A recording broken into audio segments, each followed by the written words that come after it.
በስመ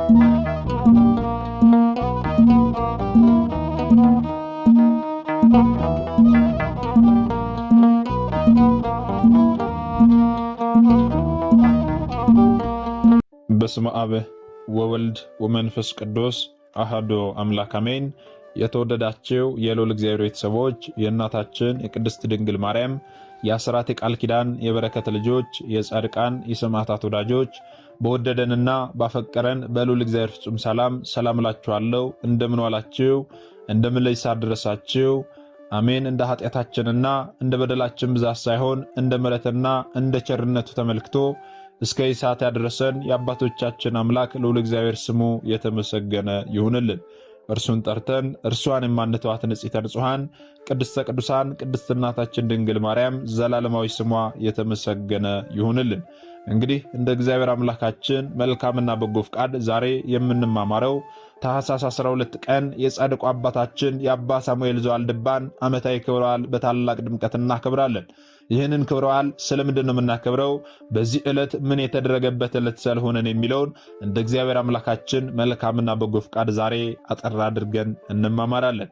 እንግዲህ የሚያስተምረን እግዚአብሔር ነው፣ የሚመክረን እግዚአብሔር ነው፣ የሚገስጸን እግዚአብሔር ነው። እርሱ በመካከላችን ተገኝቶ የጎደለውን አሟልቶ የተጣመመውን አቃንቶ በአፈ መላእክት አርሞ ያስተምረን ይመክረን ይገስጸን ዘንድ የእርሱ መልካምና በጎ ፍቃዱ ይሁንልን። የእናታችን የንጽሕተ ንጹሐን የቅድስተ ቅዱሳን የቅድስት እናታችን የድንግል ማርያም ምልጃ ተራዳይነቷ በረከቷ ሁሉ በሁላችን ላይ ይደርብን። እንግዲህ ወደ ዛሬ ትምህርታችን ስንገባ ታዲያ ታኅሳስ 12 ቀን የጻድቁ አባታችን የአባ ሳሙኤል ዘዋልድባን ዓመታዊ ክብረ በዓል በታላቅ ድምቀት እናከብራለን። ይህንን ክብረ በዓል ስለምንድን ነው የምናከብረው ስንል ያረፉበት ዕለት ስለሆነ ነው፣ ወይም ደግሞ በዓለ ዕረፍታቸውን ነው የምናከብረው። ታዲያ በዓለ ዕረፍታቸውን ነው የምናከብረው ብለን ብቻ ማለፍ ሳይሆን ጻድቁ አባታችን አባ ሳሙኤል ማን ናቸው፣ ከማን ተወለዱ፣ የት ተወለዱ የሚለውን ልናውቅ ያስፈልጋልና ታሪኩን ከብዙ በጥቂቱ አጠር አድርገን እንማማራለን። እንግዲህ የጻድቁ አባታችን የአባ ሳሙኤል እናትና አባት ማን ናቸው፣ እንዲሁም ደግሞ የት ተወለዱ የሚለውን ስንመለከት የጻድቁ አባታችን የአባ ሳሙኤል አባት እስጢፋኖስ ይባላል። እናቱ ደግሞ ዓመተ ማርያም ትባላለች። ሀገሩ ኢትዮጵያ ሲሆን ትውልዱ ደግሞ አክሱም አካባቢ ሽሬ በተባለ ቦታ ላይ ነው። ወላጆቹም ታዲያ ዕድሜው ለትምህርት ሲደርስ ቅዱሳት መጻሕፍትን እንዲማር አድርገውታል። ገና በልጅነት ዕድሜው ልጫወት ልበርቅ ሳይል ጻድቁ አባታችን አባ ሳሙኤል ገና በሕፃንነቱ ቅዱሳት መጻሕፍትን በሚገባ ተምሯል ማለት ነው። ታዲያ እናትና አባቱ ከሞቱ በኋላ ጻድቁ አባታችን አባ ሳሙኤል ወደ ደብረ በንኮል በመሄድ ሥርዓተ ምንኩስናን ከአባ አድኃኒ እጅ ተቀበለ። በገዳሙም ታዲያ እህል በመፍጨት ውሃ በመቅዳት መነኮሳቱን ማገልገል ጀመረ። በዚያም ታዲያ የሚመገበው ምንድነው ካልን የሻገተ ጎመን ነበር የሚመገበው። መጠጡም ደግሞ ውሃ ብቻ ነበረ። ከሻገተ ጎመንና ከውሃ በስተቀር ምንም ነገር ፈጽሞ አይመገብም ነበረ። ይህንን እየተመገበ በገዳም ያሉ አባቶቻችንን እህል በመፍጨት ውሃ በመቅዳት መነኮሳቱን ያገለግላቸው ነበረ።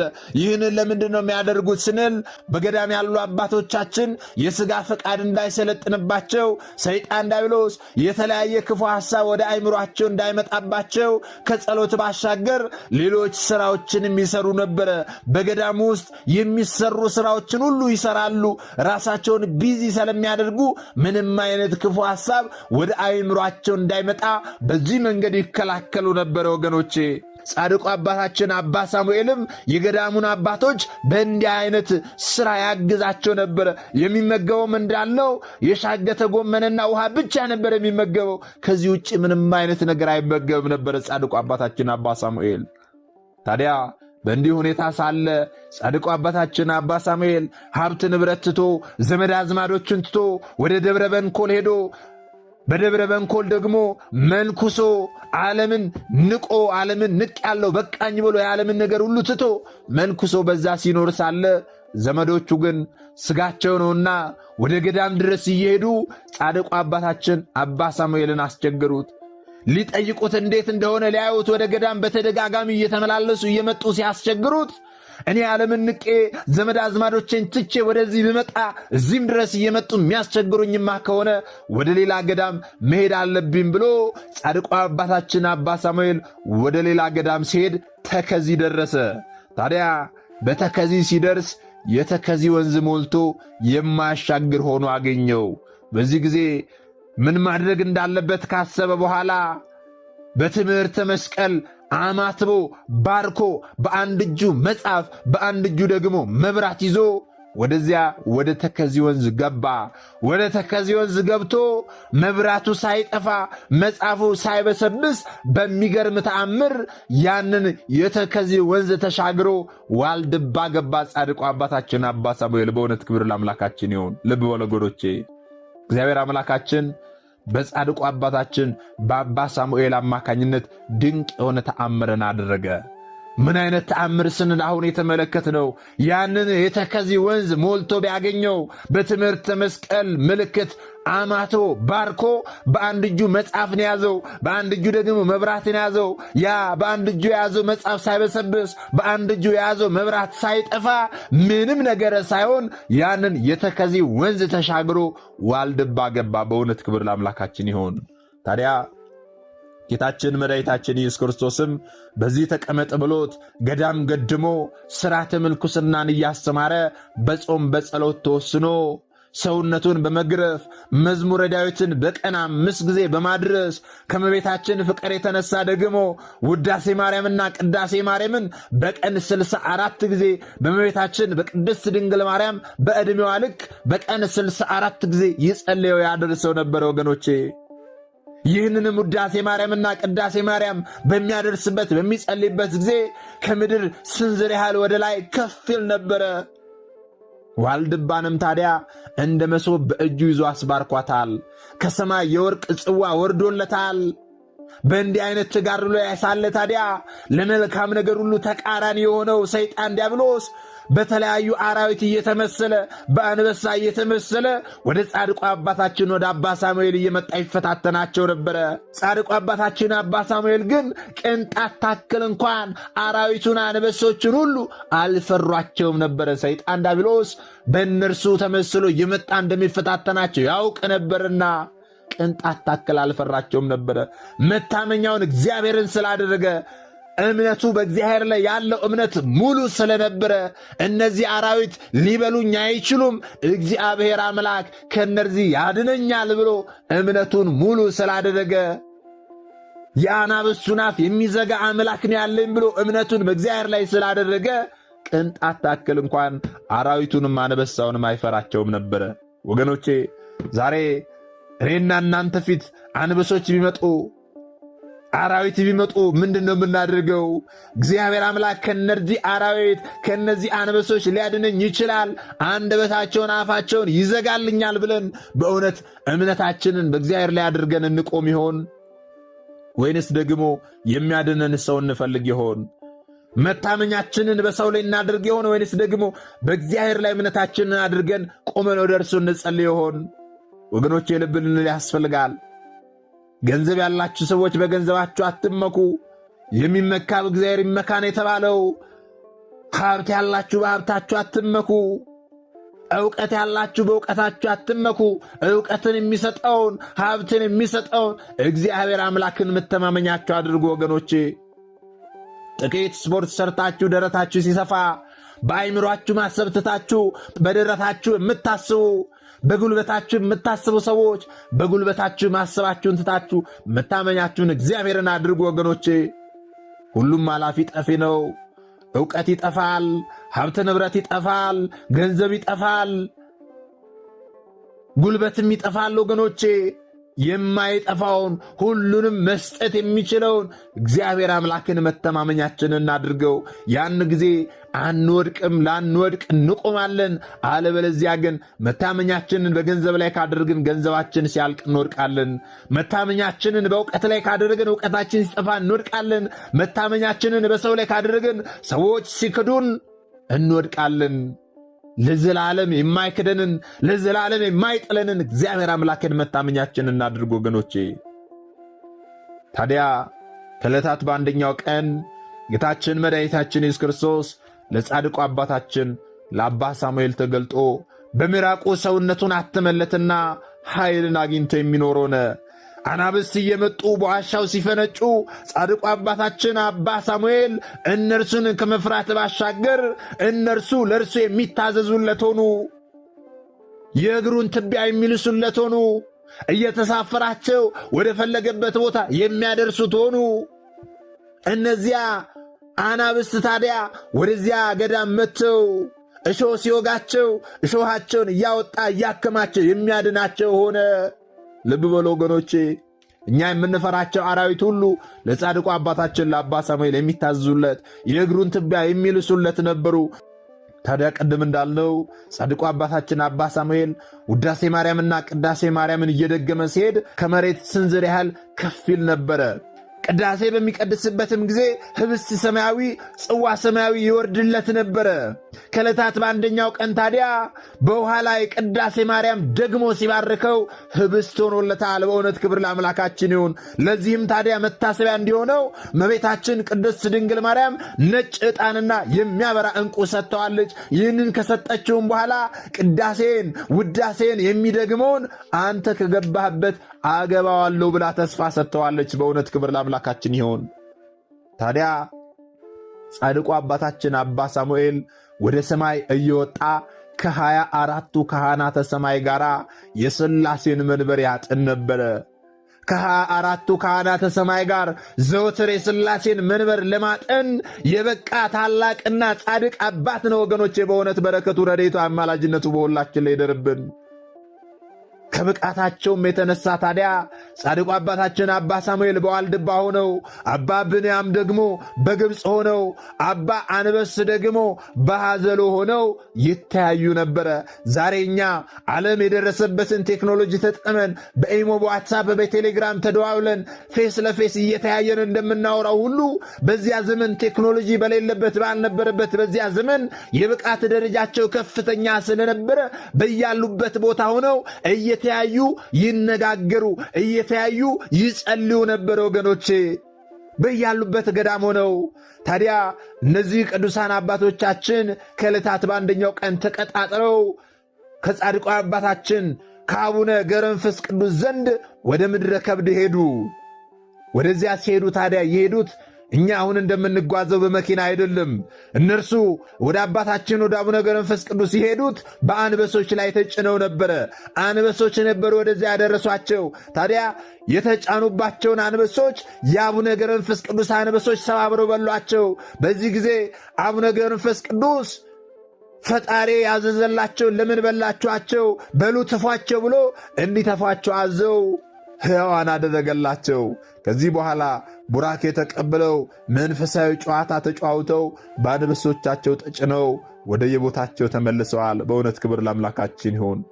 ታዲያ ጻድቁ አባታችን አባ ሳሙኤል የሚያርፍበት ቀን በደረሰ ጊዜ ቅዱስ ሚካኤል በክንፉ ተሸክሞ ወደ ኢየሩሳሌም ሰማያዊት ወስዶ ከእግዚአብሔር ዙፋን ፊት አቀረበው።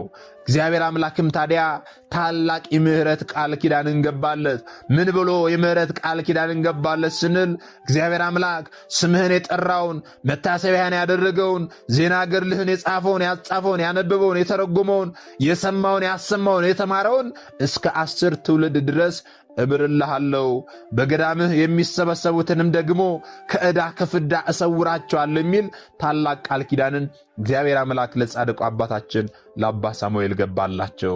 ይህንን ቃል ኪዳን ከገባላቸው በኋላ አባ ሳሙኤል ከሰማይ ተመልሶ በታኅሳስ 12 ቀን በሰላም በፍቅር አረፈ። ከብዙ ጊዜ በኋላ ከዋልድባ ወደ ደብረ አባይ መስከረም 6 ቀን ፍልሰተ አጽማቸው ተከናውኗል ማለት ነው። ስለዚህ ዛሬ የምናከብረው የዕረፍታቸውን መታሰቢያ ነው። ዛሬ ታኅሳስ 12 ቀን ያረፉበት ዕለት ነው። እዚህ ጋር ግን አንድ ልናስተውል የሚገባ ነገር አለ ወገኖቼ። ምክንያቱም አንዳንድ ሰዎች ዛሬ ታኅሳስ 12 ቀን የጻድቁ አባታችን የአባ ሳሙኤልን ዓመታዊ ክብረ በዓል ስናከብር አባ ሳሙኤልን እያመለክን የሚመስላቸው ሰዎች አሉ። ነገር ግን እኛ እያመለክን እንዳልሆነ ልናውቅ ያስፈልጋል። ሁሉም ሊያውቁ ሊረዱ ያስፈልጋል ወገኖቼ። በግድ ታመልካላችሁ የሚሉን ሰዎች ስላሉ ማለት ነው። ዛሬ ታኅሳስ 12 ቀን የጻድቁ አባታችን የአባ ሳሙኤልን ዓመታዊ ክብረ በዓል የምናከብረው በዓለ ዕረፍታቸውን ምክንያት አድርገን ነው።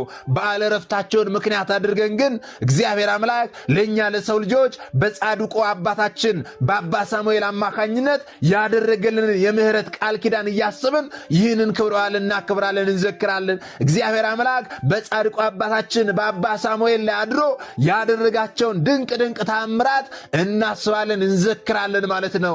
እግዚአብሔር ባከበራቸው ልክ ደግሞ ጻድቁ አባታችን አባ ሳሙኤልን እናከብራለን፣ እንዘክራቸዋለን። በምህረት ቃል ኪዳናቸው ደግሞ ምህረትን ያሰጡን ዘንድ አማልዱን፣ ከጌታ ዘንድ አስታርቁን፣ ምህረትን አሰጡን ብለን ጻድቁ አባታችን አባ ሳሙኤልን እንማጸናቸዋለን እንጂ አናመልካቸውም። ይህንን ስራ አስመራችሁ ልትይዙ ያስፈልጋል። እኛ የምናመልከው አጋዕዝተ ዓለም ቅድስት ሥላሴን ብቻ ነው፣ እግዚአብሔርን ብቻ ነው ወገኖቼ። ማርያምን ታመልካላችሁ ይሉናል፣ ሚካኤልን ታመልካላችሁ ይሉናል።